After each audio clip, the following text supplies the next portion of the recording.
Co wielbłądy i lamparty mają wspólnego z Krakowem? Jak wygląda ołtarz mariacki po renowacji? Czy Kraków zimą jest szary? Gdzie znajduje się kraina świateł? Na te i inne pytania odpowiemy w naszym filmie. Na początku nowego roku, zanim wyruszymy w kolejne podróże w czasie i przestrzeni, chcemy Was zaprosić do zimowego Krakowa i pokazać go od kolorowej strony.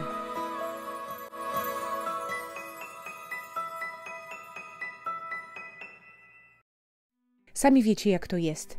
Na zewnątrz jest nieraz szaro, buro i ponuro, że nie chce się wychodzić z domu. Słońca nie widać przez wiele dni, ale nie jest to przeszkodą. W Krakowie kolorów jest mnóstwo. Nie tylko my je lubimy.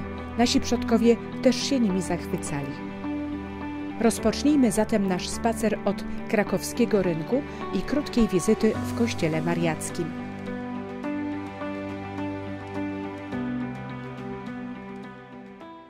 Przypomnijmy sobie, jak wygląda otwarcie największego gotyckiego ołtarza na świecie, dzieła Wita Stwosza. Ma on aż 13 metrów wysokości i 11 metrów szerokości.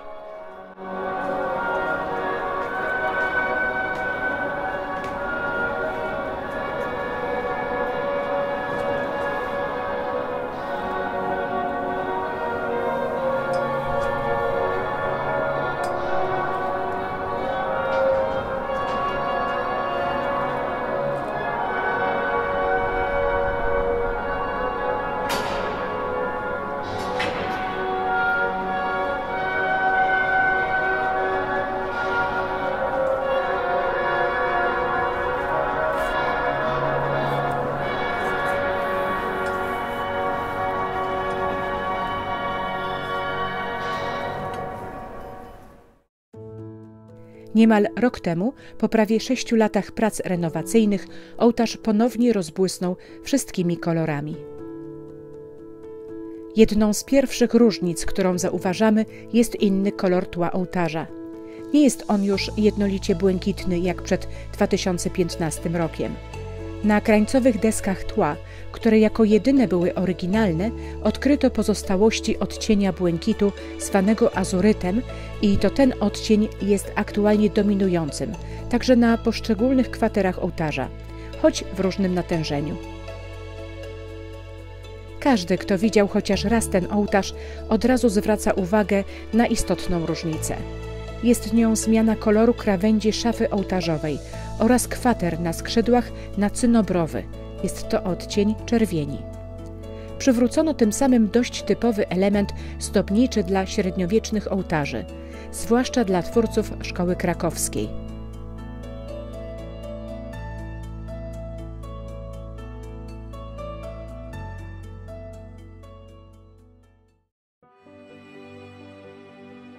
Udajmy się teraz do kościoła Franciszkanów. To tu znajdują się polichromie oraz witraże Stanisława Wyspiańskiego. Te w prezbiterium nadal są restaurowane. Z kolei te w transepcie i na początku nawy głównej możemy podziwiać bez przeszkód. Zobaczymy tu lilie, róże, bratki, niezapominajki, mlecze, nasturcje, słoneczniki i inne polskie kwiaty. Wyspiański wzorował je na swoim zielniku. Spójrzmy teraz na najwybitniejsze dzieło Wyspiańskiego, zatytułowane Bóg Ojciec stań się, które przedstawia Boga w trakcie stwarzania świata z chaosu. Koncepcja witraży Wyspiańskiego jest nowatorska. Odszedł on od średniowiecznego podziału okna na małe kwatery z odrębnymi scenami, tak bardzo mu znany z kościoła mariackiego. Tutaj mistrz wykorzystał całe okno do pokazania tej sceny. W cieniu słynnych witraży Wyspiańskiego pozostają przepiękne witraże w nawie głównej z motywami kwiatowymi, które są dziełem ucznia Matejki Tadeusza Popiela, autora także polichromii w tej części kościoła.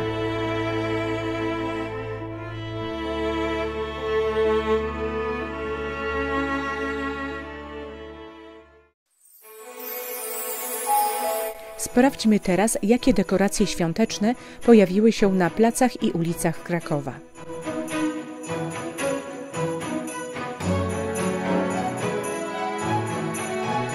Tuż koło Wawelu spotkacie lamparty. Nie bez powodu właśnie tam.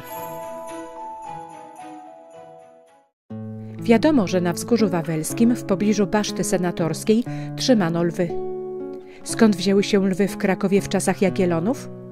Pochodziły ze słynnej wówczas na całą Europę florenckiej lwiarni. W późniejszym czasie do lwów dołączyły lamparty.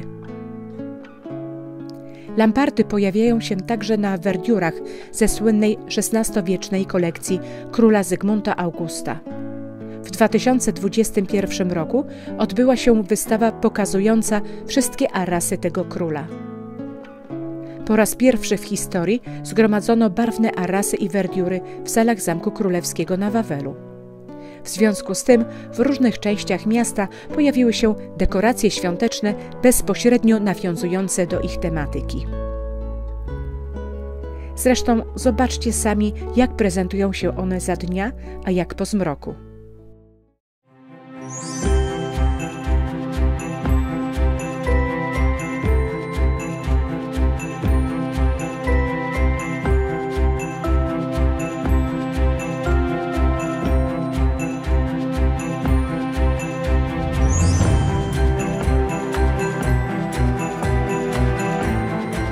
Na rynku głównym pojawiły się też dekoracje nawiązujące do krużganków wawelskich, no i najwyższa w Krakowie 25-metrowej wysokości choinka.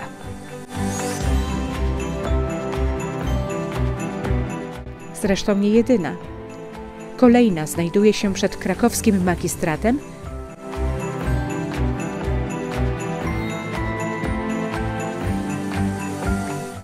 następna przed kościołem Franciszkanów i jeszcze inna na rynku podgórskim. Chcecie więcej kolorowych świateł? Jeśli tak, to możecie odwiedzić Ogród Świateł. Położony jest on na terenie Ogrodu Doświadczeń i do 27 lutego możecie się tam wybrać z dziećmi i zagłębić w krainę Królewny Śnieżki.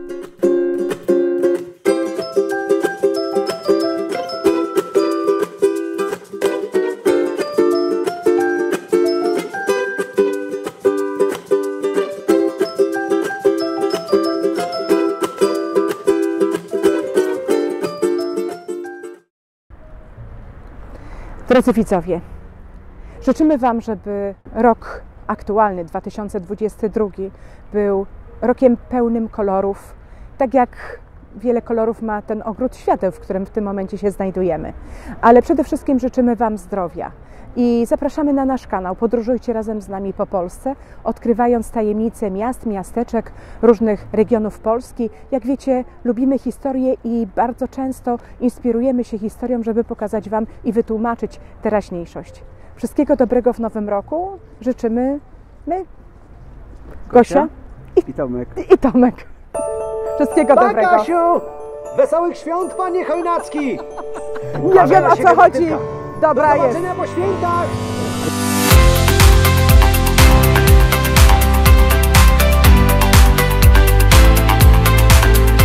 Jeśli interesują Was podróże po Polsce z małą dawką wiedzy historycznej, jesteście ciekawi świata i chcecie wiedzieć więcej, zasubskrybujcie nasz kanał.